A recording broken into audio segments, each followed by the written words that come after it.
Pada kesempatan ini kita akan membahas bagaimana penerapan metode function dengan bahasa pemrograman Python. Katakanlah di sini ada satu contoh, yaitu menampilkan kalimat selamat datang di IDE LPKIA Bandung. Jadi tugas kita adalah menampilkan kalimat yang diapit oleh petik ganda. Nah, menggunakan metode function itu banyak pendekatan atau cara yang bisa kita gunakan. Nah, misalkan di sini kita akan menggunakan cara pertama. Kita simpankan terlebih dahulu nama source code filenya, ya, katakan fgs cth1.py. Pertama, kita akan menentukan terlebih dahulu nama fungsinya. Ya, ingat kata kuncinya def. Lalu katakan, ya, misalkan, jadi menentukan nama fungsi itu persis sama seperti kita menentukan sebuah variabel. Ya, misalkan namanya fgsk, ya, fgsk. Nah, lalu kita lanjut dengan tanda kurung biasa, lalu titik titik dua. Nah, bila kita tidak menggunakan variabel, maka isi di dalam kurung ini kosong. Tapi jika kita menggunakan variabel, maka isikan di dalam kurung ini adalah nama variabel yang kita tentukan. Ya, misalkan kita akan menggunakan variabel. Ya, katakan variabelnya adalah C1. Berarti C1 menampung sebuah nilai. Ya, bisa numerik, bisa non numerik. Maka kita tuliskan kembali, kita copy, lalu kita pastekan, ya, titik koma, lalu kita gunakan variabel lain. Ya, katakan misalkan adalah Z. Lalu Z, ya, menampung kalimat selamat datang di IDE LPKIA Bandung. Ya, tinggal kita copy.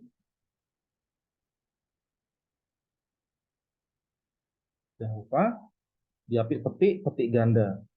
Ya. Jadi identifikasi sebuah nilai non numerik apabila nilai tersebut diapit dengan petik ganda, gitu ya. Maka sampai di sini kita sudah menampung sebuah nilai non numerik, yaitu selamat datang di IDE PKI Bandung ke variabel Z. Lalu untuk fungsi bernama fgsk, ya, Z ini akan menggantikan C1. Lalu selanjutnya kita panggil C1. Kita simpan, lalu kita akan eksekusi, kita uji.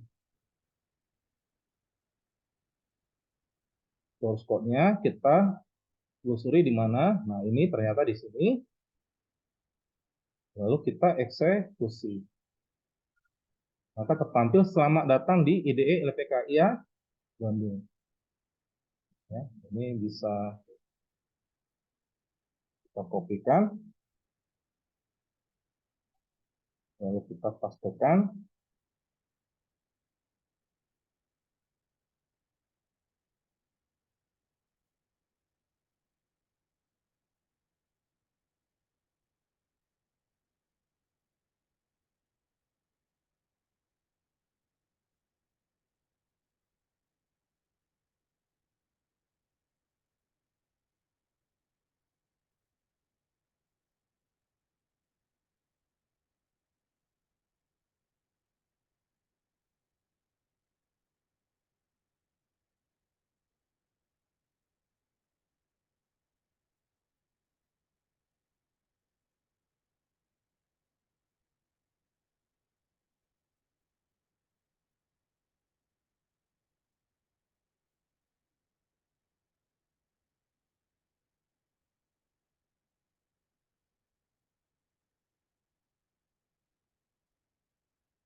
Selanjutnya, alternatif berikutnya apabila kita tidak menggunakan variabel, ya, kita tidak menggunakan variabel.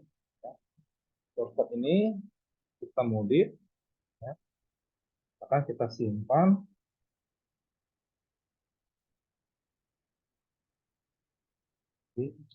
Katakan namanya fgs.cph1a.py. Misalkan cara kedua, ya, variabel z ini tidak kita gunakan, tetapi langsung kita masukkan, ya, di dalam kurung ini.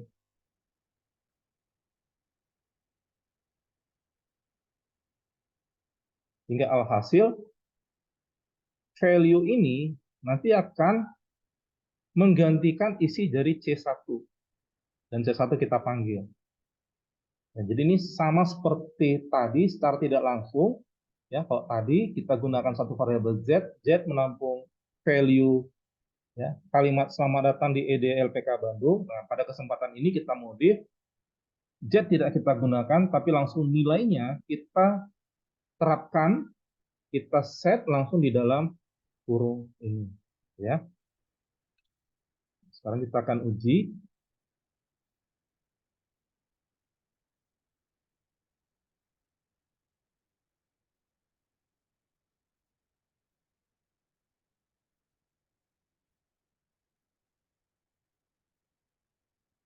Ya, jadi hasilnya sama ya. Jadi sampai di sini bisa kita simpulkan bahwa algoritma itu bersifat identik dan bisa saja setiap personal itu menuliskan algoritmanya berbeda satu dengan yang lain. Dan sudah terbukti bahwa hasilnya sama. Ya, hasilnya sama.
Selanjutnya kita lanjutkan ke contoh soal nomor 2. Ada sebuah konstruksi algoritma di mana satu variabel, katakan AT, menampung sebuah nilai numerik minus 2,5. Lalu oleh sebuah statement dikerjakan 12 dibagi isi dari AT yang telah menampung minus 2,5 hasilnya ditampungkan kembali ke AT. Jadi bisa kita selesaikan ya, dengan cara metode function.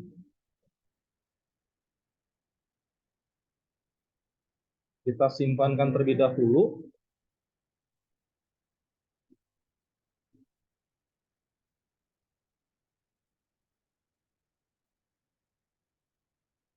Seperti biasa, kita tentukan dulu nama fungsinya, di mana sebelumnya kita tuliskan kata kunci atau kode sintaksnya yaitu def, ya, spasi. Katakan nama fungsinya adalah MAT, gitu ya, MAT 123, gitu ya. Lalu setelah itu buka kurung tutup kurung titik dua.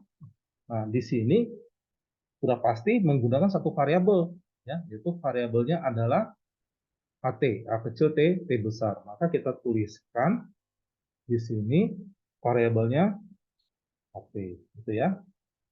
Lanjut kita kopikan,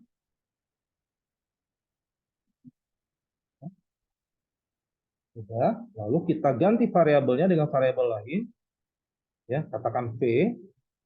Lalu V ini menampung nilai, ya, minus 2,5. Minus 2,5.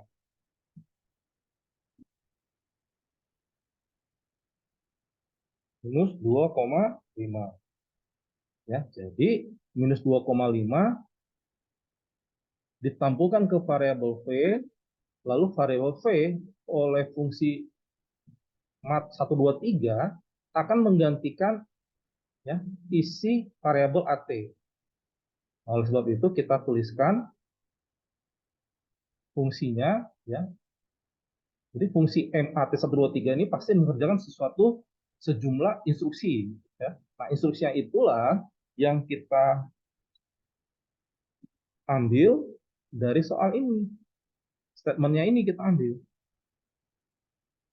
ya.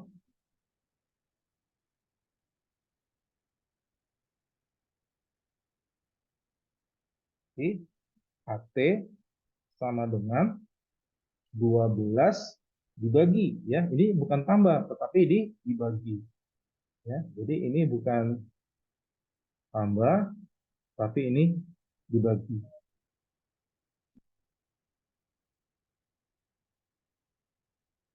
Bagi AT, lalu kita panggil isi dari AT. Kita simpan, lalu kita uji, ya.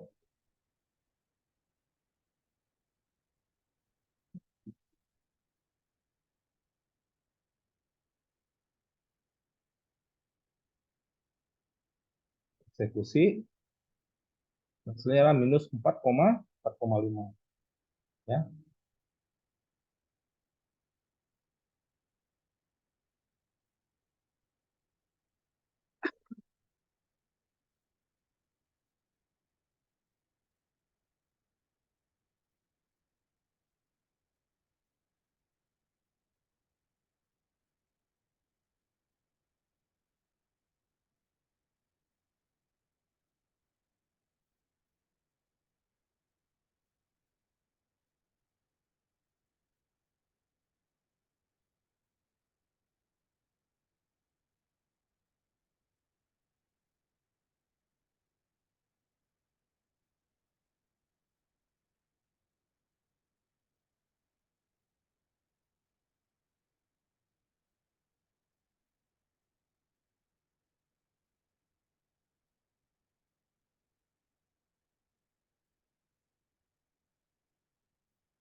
Selanjutnya, bila tadi soalnya isi variabel itu kita deklarasikan, nah pada kasus selanjutnya, ya, isi dari variabel AT itu kita gunakan metode input value by end user.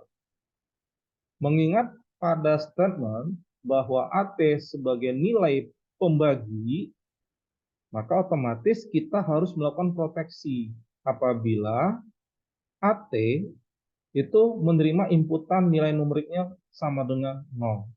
Ya, karena suatu bilangan numerik dibagi dengan 0 itu hasilnya tak terdefinisi. Ya, maka otomatis kita harus melakukan proteksi. Nah, proteksi ini kita gunakan struktur melalui proses if then else.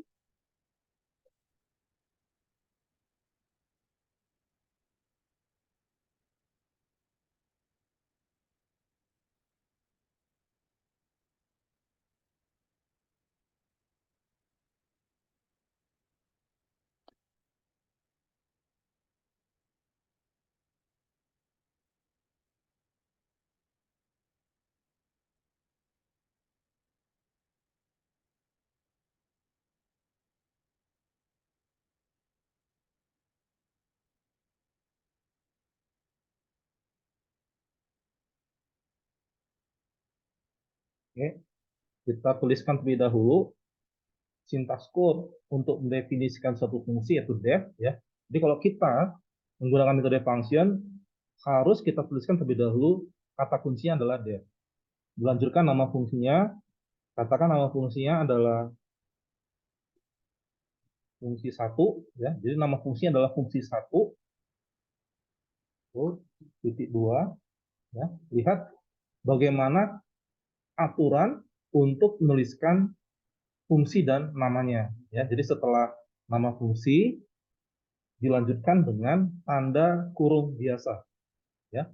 Nah, karena menggunakan variabel berarti isi dari tanda kurung ini harus kita isi, ya, dengan variabel. Nah, di sini variabelnya adalah AT. Oke, lanjut. Setelah itu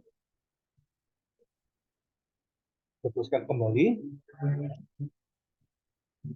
Ini kita ganti, katakan fungsi baru, ya, katakan adalah y, gitu ya.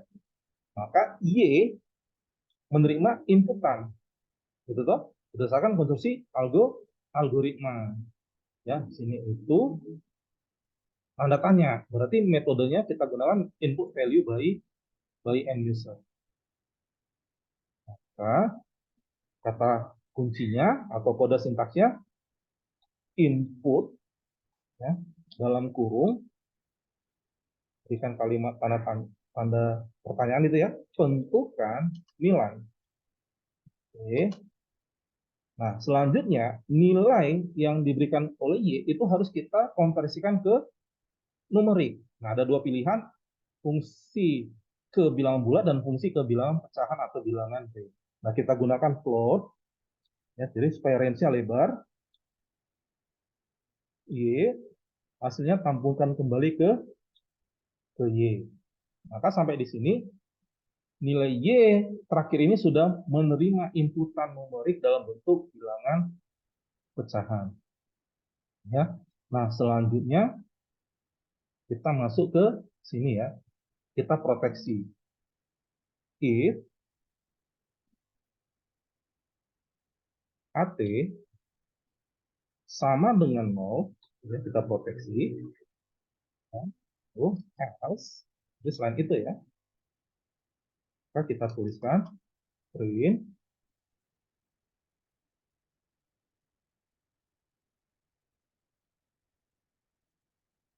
kita blok dengan kalimat maaf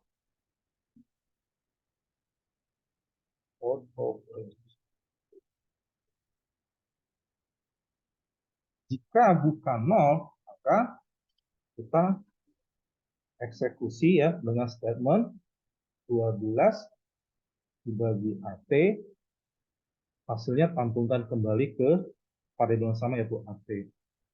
Selanjutnya kita panggil isi variabel AT. Ya. Sekarang kita akan eksekusi.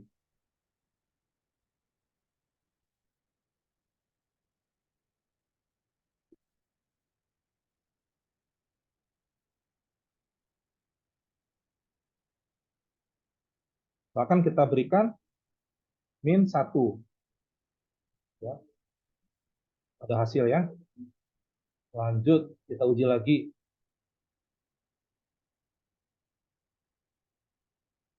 Kita berikan inputannya 0. Kan nggak boleh ya, kita uji. Di blok ya, maaf out of range. Nah, sekarang kita uji kembali. Nah, misalkan kita berikan inputannya negatif pecahan, minus 1,25. Bisa ya? Nah, jadi dengan demikian, kita telah berhasil menuliskan algoritma dan pemrograman menggunakan metode function untuk kasus ini.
Oke, demikian penjelasan. Semoga dapat dipahami.